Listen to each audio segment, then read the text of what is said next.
Olá, o programa Visão Jurídica hoje trata de um tema muito importante e muito atual. As eleições de 2014 se mostram como uma das mais disputadas desde a redemocratização do país ao final da ditadura. Nós vimos, numa crise de representatividade, em junho do ano passado, uma das maiores manifestações populares. Muitas polêmicas, muitas discussões na mídia, nas redes sociais, e isso tudo denota a importância de uma urgente reforma política. Eu converso hoje sobre esse assunto com o Dr. Marcos Antônio Silva, que é secretário administrativo adjunto na Câmara Municipal de São Paulo, graduado em Direito e especialista em Processo Civil, professor universitário na área de Direito Público, na Unibero e na Faculdade Zumbi dos Palmares. Marcos, é uma honra recebê-lo novamente aqui no programa Visão Jurídica para tratarmos de um assunto tão importante e tão atual. A alegria é minha, rever a todos os telespectadores e espero proporcionar um diálogo que seja produtivo. Obrigada mesmo. Então, sobre a tão falada, reforma política, o que ela representa, quais são os pontos mais importantes, que nós podemos tratar aqui para instruir o nosso telespectador? Muito bem. A reforma política é uma de algumas reformas muito relevantes que tem que acontecer no Brasil. Ela está no mesmo nível de importância da reforma tributária, da reforma previdenciária, e o papel da reforma política é justamente fazer a modernização e o reenquadramento da regra de acesso ao poder e também, especialmente, das limitações do exercício do poder dentro daquilo que se enquadra com a moral atual na sociedade brasileira. A reforma política ela é muito complexa, ela envolve vários itens e vai realmente consumir um esforço muito grande do Congresso Nacional. E o momento de fazê-lo, o momento de fazer a reforma política é nesse início de mandato. Agora. É o tipo de intervenção que deve acontecer no primeiro ano de mandato, que é justamente o momento em que você tem aquela mobilização, aquele apoio popular, aquele resultado de eleição que faz com que realmente o governo tenha popularidade, apoio suficientes para enfrentar uma questão desse tamanho. Ok. E quanto ao voto distrital? Qual a importância? Olha, o voto distrital é um dos elementos possíveis da reforma política. No meu modo de ver particular, eu entendo que hoje ele é uma demanda que já está muito atrasada no Brasil. Porque a grande queixa, vamos pensar juntos, o que é um mandato? Um mandato é um cheque em branco. Eu vou, no dia da eleição, faço a minha escolha, manifesto essa escolha por meio do voto, e a partir dali, se a minha escolha for acolhida, também com opiniões iguais, nós vamos eleger um representante. E esse representante, desse momento em diante, recebe um cheque em branco, recebe uma autorização livre por 4 anos. O voto distrital, ele atua não no sentido de limitar a liberdade, mas ele aumenta, amplifica fortemente a fiscalização. O mandato ele não vai ser entregue para ser depois cobrado na próxima eleição. O mandato ele vai ser fiscalizado e se houver qualquer descompasso, qualquer desconformidade na conduta desse parlamentar, isso pode ser revisto e ele pode ser retirado. Então, isso é muito importante. Isso é uma coisa que, por exemplo, é um elemento que já existe em diversos países. Na Europa nós temos vários exemplos e isso educa. Isso educa tanto o eleitor, que sai da sua zona de conforto, que eu acho que a pior coisa é a zona de conforto em que se coloca o eleitor, e também coloca o parlamentar sob vigilância constante, que hoje em dia é muito ampliada com o papel da mídia e das redes sociais, mas não basta, não basta. É necessário que o eleitor, sua excelência, o eleitor, como dizia o Ulisses Guimarães, sua excelência, o eleitor, assuma realmente essa responsabilidade, essa capacidade, tem em suas mãos a capacidade de atuar. Não basta pensar de 4 em 4 anos, Sobremodo. Tem que fiscalizar constantemente. Constantemente, o tempo todo. E com relação ao financiamento das campanhas eleitorais? também uma outra polêmica, né? Isso se nós temos um detalhe tormentoso em tudo isso, esse detalhe tormentoso é essa questão. Isso é muito polêmico. Eu tenho uma posição a esse respeito. Eu, pessoalmente, não concordo que o financiamento público de campanhas seja uma solução, como alguns pregam. Seria como se num toque de mágica, se por um passe de mágica, né, nós pudéssemos acreditar que não haveria mais financiamento privado nas campanhas, e não obstante o fato de que existem limitações para isso até na regra atual. O financiamento público de campanhas ele é uma adaptação, é uma evolução do conceito do fundo partidário, né? Ele entrega novas normas, novas regras para esse fundo partidário e autoriza o gasto de uma forma, digamos assim, mais isonômica dessa verba para que a eleição seja disputada com mais igualdade entre as agremiações. Então, veja, a diferença de um partido que está no governo e de um partido que está fora do governo, ou um partido que está sendo organizado ou criado, né? Ou uma coalizão que está sendo criada. A desproporção hoje é terrível. Terrível. Mas não é o financiamento público que vai fazer, por exemplo, que essa desvantagem que existe entre o partido do governo e um partido de oposição deixe de existir. Né? Seria preciso que houvesse uma fiscalização e um critério de monitoramento muito profundo para demonstrar que os partidos estão utilizando só aquilo que está dentro do fundo partidário, né? Daquilo que é financiado publicamente. Enquanto isso não for seguro, o financiamento público de campanhas ele vai ser só um gasto público a mais. Eu, sinceramente, não me oponho a essa discussão, mas acho que para que ocorra tem que ser feito com regras muito duras, né? Sim, o financiamento particular, né, por empresas particulares, você não acha que fomenta a corrupção futura? Porque dá a impressão assim que o candidato, né, caso ele seja eleito, ele fica devendo favores à pessoa jurídica, àquele que financiou sua campanha. Então, como nós há uma discussão nesse sentido, né? É verdade. E como nós estamos num ambiente livre, plenamente democrático, né, eu acho que nós podemos falar com a liberdade que a democracia nos proporciona. E não é uma impressão, isso é verdade. Isso é verdade. Grandes bancos, grandes empresas têm o hábito de formalmente financiar as candidaturas até com a mesma quantia de dinheiro. Com a mesma quantidade de dinheiro. É só olhar, por exemplo, nesse momento, aquela agropecuária, aquele frigorífico Friboi, olharmos o Banco Itaú, né? Eles aportam em todas as candidaturas, praticamente as mais competitivas, né, a mesma quantidade de dinheiro. Agora, isso formalmente, né? Informalmente, não serei eu leviano de afirmar que existe, mas eu acho muito difícil que deixe de existir. E é lógico que isso pesa sobre o financiado um compromisso no futuro. Esse compromisso no futuro, ele existe. As eleições, elas acontecem periodicamente e as necessidades da eleição também são periódicas. Então, não há como evitar que isso ocorra. Isso é crime, né? Isso é crime. A única forma, muita gente diz, não, o financiamento público de campanhas poderia resolver essa questão. A menos que ele venha acompanhado de um critério de fiscalização muito forte, né? E que esse acompanhamento seja feito de modo público, essencialmente público, para que se assegure a proporção, a isonomia, eu acho que não resolve o problema. Digamos, essa atribuição de vantagem indevida, ela vai continuar existindo. Com certeza, né?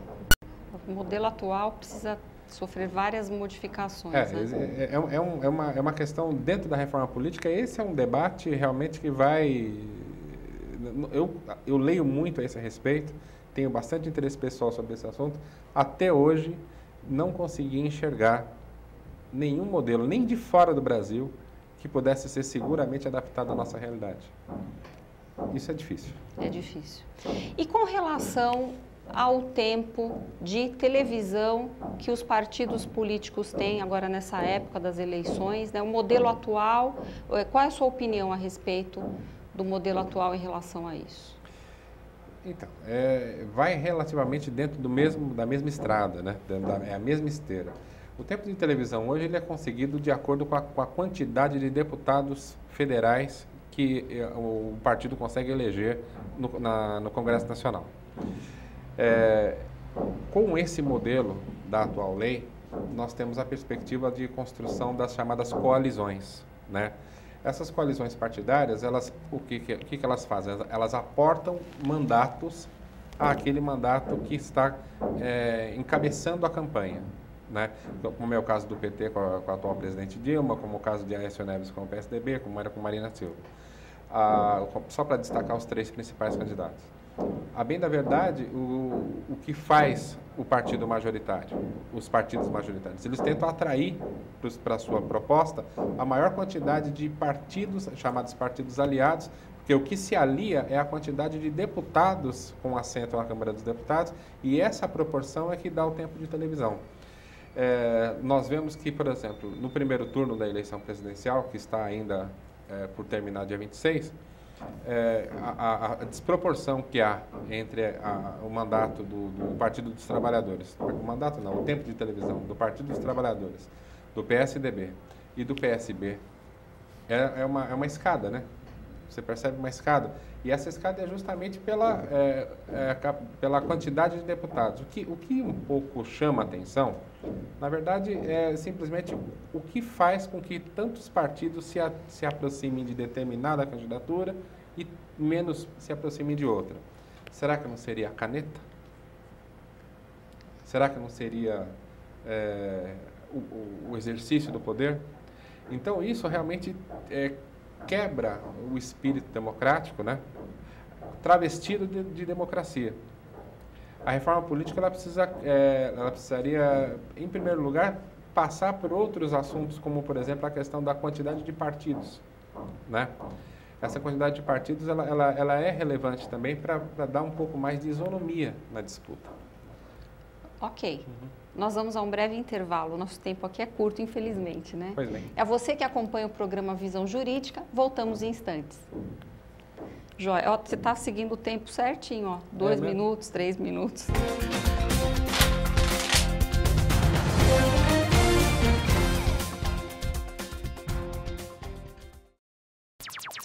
Seja você também um bombeiro formado pela Fire Rescue. Entre no nosso site ou ligue para o telefone 3106-5139. Você também pode ser um bombeiro profissional civil, formado pela Fire Rescue Bombeiros. A Fire Rescue vem formando bombeiro desde 1999 na capital. Faça sua inscrição e seja um bombeiro trabalhando no combate e na prevenção. Seja você um bombeiro profissional qualificado e trabalhe também na área pública como bombeiro profissional civil.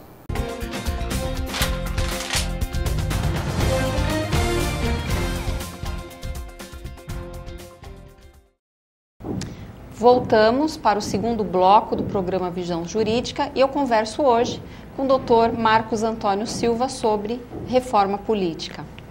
Marcos, e sobre a tão falada cláusula de barreira, o que ela representa?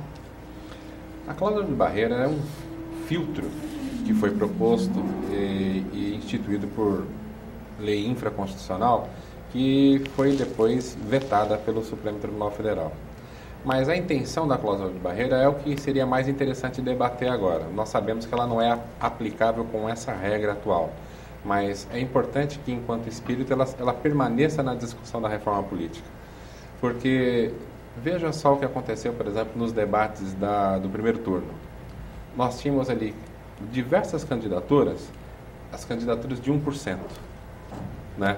De 1%, de muito pouca representatividade, e que ocupavam o espaço igual das candidaturas que tinham maior apelo popular, maior interesse da população.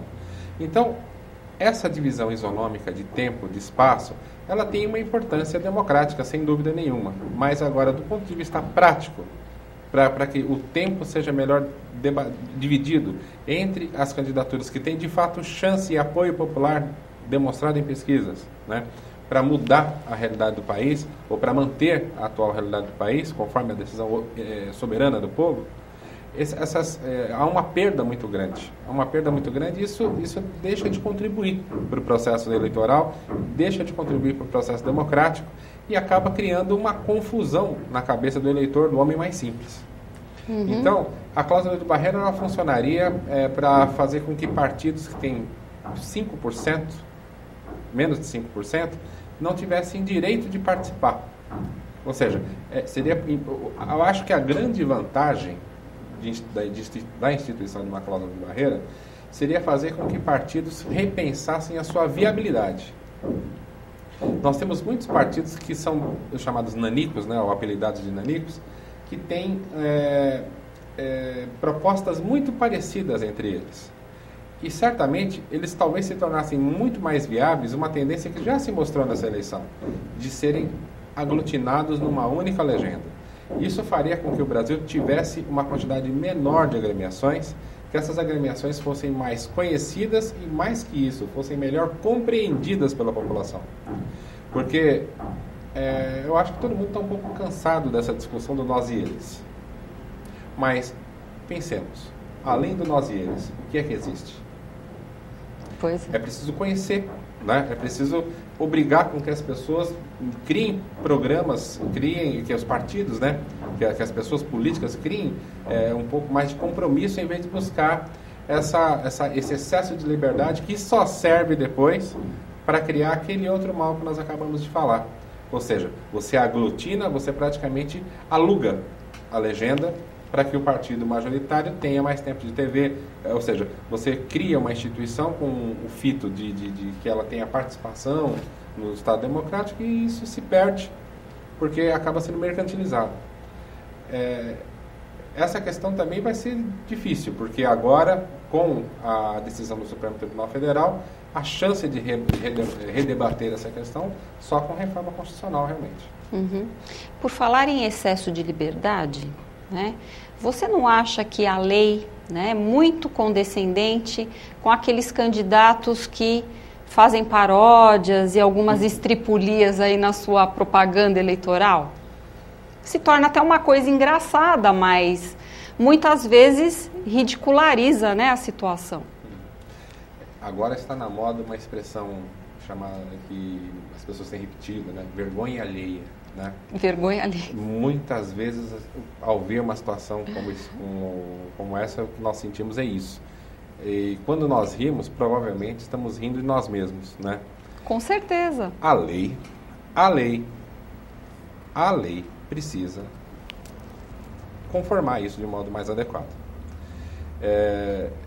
O voto de protesto, ele acontecerá de um modo ou de outro, sabe? O desabafo do eleitor, sim, mas desde que isso aconteça de uma forma que tenha cognição com o momento. Agora, você apresentar no início da propaganda eleitoral uma surpresa com paródias musicais, né, com comportamentos totalmente desapegados do debate eleitoral, como se aquilo fosse um programa de humor, um sketch, né? Isso realmente, eu acho que seria, eu tenho a sensação de que isso é uma usurpação. Total. Uma usurpação do tempo, de dinheiro público, sabe? A sensação de inconstitucionalidade nesse comportamento é uma coisa muito forte.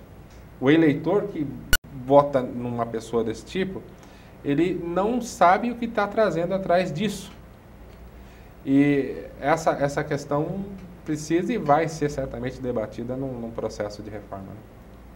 É muito triste. Muito complicado. O eleitor certamente que vota no candidato desse nem sabe o que faz, né? Não sabe o que faz. A maioria, falta muita informação, conhecimento a respeito dessas questões, interesse também, não é? O que me fica claro é uma total falta de compromisso, né? Em sala de aula, eu insisto muito com isso, isso é recorrente entre nós dentro da sala de aula. Cidadania. O que é cidadania? Conjunto de direitos. Não, gente, não é. Cidadania é um conjunto harmonizado de direitos e deveres. Quando se abre mão da prática desses deveres, os direitos têm menor importância também. É para pensar. É para pensar, viu, eleitor? Bom, então, as sabatinas e os debates ajudam o eleitor, principalmente os eleitores nessa situação, né? Que não tem conhecimento, que muitas vezes que precisam se interessar mais, não é? Qual é a sua opinião? Olha, qualquer candidato a qualquer cargo, em qualquer lugar do país, tem no seu discurso uma preocupação e um compromisso com a educação. Essa conduta faz parte do processo de educação do povo, educação cidadã, educação cívica das pessoas. O processo eleitoral, ele, por ser rápido, por ser massivo, pelo fato do voto ser obrigatório no Brasil, né? Isso nos obriga, queiramos ou não, nem que no último momento da eleição, a ter foco para o debate eleitoral. Agora, esse debate eleitoral precisa ser produtivo. Ele precisa ser necessariamente produtivo. Ele precisa ser de bom nível, ele precisa ser... cada demonstração dentro de um debate precisaria ter um valor para o eleitor como se ele estivesse assistindo uma aula de história contemporânea. Ou seja, discutir a realidade pensando no futuro. Não importa se quem está discutindo a realidade é quem governa ou quem está pleiteando governar. Esse critério, esse conteúdo é que está nos sendo afastado por conta da qualidade dessa campanha. Essa campanha encontrou um caminho. Quem protagoniza isso, nós sabemos, todos estamos no mesmo mundo, né? Então nós sabemos quem está protagonizando esse tipo de baixo nível, né? Mas estamos tirando do eleitor, estão tirando de nós, eleitores, o direito de vivenciar a história contemporânea do Brasil. Isso realmente é uma coisa que acho que é um dos principais fatos a lamentar dessa campanha eleitoral. O debate de ontem, para quem, na verdade, nós estamos num dia em que houve um debate no dia anterior, certo. Ele foi... Eu ouvi uma opinião da Elaine Cantanhede na Folha, e ela foi muito feliz. Esse debate vai ser lembrado nos próximos 5, 10 anos, como uma memória triste. Infelizmente. Deveria ser uma memória feliz, né? O brasileiro está precisando de educação, né? Ele está precisando... Gente, educação nesse aspecto é motivação. Não existe cidadania sem motivação. Né? Perfil do eleitor brasileiro, para você. Como vai o eleitor brasileiro? O eleitor brasileiro vai bem, obrigado, ele vai melhor. Ele vai melhor. A cada eleição ele vai melhor. Ele está... Veja só, as manifestações que houve no ano passado, com certeza são manifestações de eleitores, né? Quem foi para a rua e fez o Brasil tremer foram os eleitores. Então, o eleitor está melhor. Olha, o Brasil está se beneficiando largamente da tecnologia, a proliferação da informação nos smartphones, nos tablets, um ambiente Wi-Fi cada vez mais proliferado e a capacidade das pessoas de conversarem de uma forma ou de outra. Basta dar uma olhadinha no Facebook, no Twitter, né? E você percebe que existem pessoas que estão ali defendendo posições, né? Estão vigilantes, estão questionando e elas vão chamando a atenção das demais. Isso é uma questão que vai sendo multiplicada. Isso melhora o espírito crítico. É lógico. O resultado da eleição mostra alguns desastres, como nós acabamos de dizer há pouco com essas paródias, né? Sim, mas... Essas são cicatrizes no processo. Mas se nós formos pensar bem, há uma evolução. O Brasil, enquanto país, enquanto nação, eu acho que essa é uma palavra importante nesse momento, o Brasil, enquanto nação, está encontrando melhor o seu perfil. E a justiça eleitoral, hoje? A justiça eleitoral me parece ter um comportamento adequado. Ela tem um comportamento bastante técnico. Ela tem sido, nessa campanha, eu tenho acompanhado, bastante isonômica na sua conduta. Ela tem realmente cumprido a lei e feito com que o processo eleitoral aconteça dentro de um ambiente de normalidade. Aquelas dúvidas que também aparecem nas redes sociais, como a certeza ou não do resultado de um voto eletrônico, tudo isso se mostrou absolutamente fora de risco, né? Apesar de saber que a urna eletrônica pode ter suas vulnerabilidades, nós temos também a resposta delas mostrando que existe sim uma eleição limpa e acreditável no nosso país. Que bom, né? Isso é muito bom. Para a gente finalizar, que país sairá das urnas no dia 26 de outubro? Eu acho que nós devemos separar duas coisas rapidamente. Uma é o ano de 2015, que vai ser duro para quem quer que seja, quem for o eleito. Agora, nós vamos ter um país mais vigilante, um país que certamente foi apresentado a diversas propostas que vão levá-lo adiante. Eu acho que o Brasil, eu acredito muito no Brasil, eu gosto muito de ser brasileiro, me entristeço às vezes com alguns comportamentos, mas o país que sai das eleições é um país mais fortalecido, e um país que certamente vai enfrentar grandes dificuldades nos anos de 2015, talvez um pouco ainda de forma mais dura no ano de 2016, mas que espero que com a retomada do crescimento da economia mundial, que é uma coisa que está sendo sinalizada, o Brasil retome a sua capacidade e que amplie os empregos, amplie os locais de aprendizado, a educação, o acesso à cultura, e que a nossa sociedade se consiga mostrar um pouco mais organizada, harmonizada, né? Eu não tenho muitos motivos para acreditar em ruptura, não há razão para isso, quem quer que seja eleito, e realmente a democracia prevaleça, que a nossa Constituição consiga mostrar que desde 88 é o bastião do nosso futuro. Marcos, muito obrigada por sua contribuição em nosso programa. Infelizmente, chega ao final, né? Muito obrigada mesmo. Muito obrigada, pessoal, e em nome de toda a equipe da TV Guarulhos.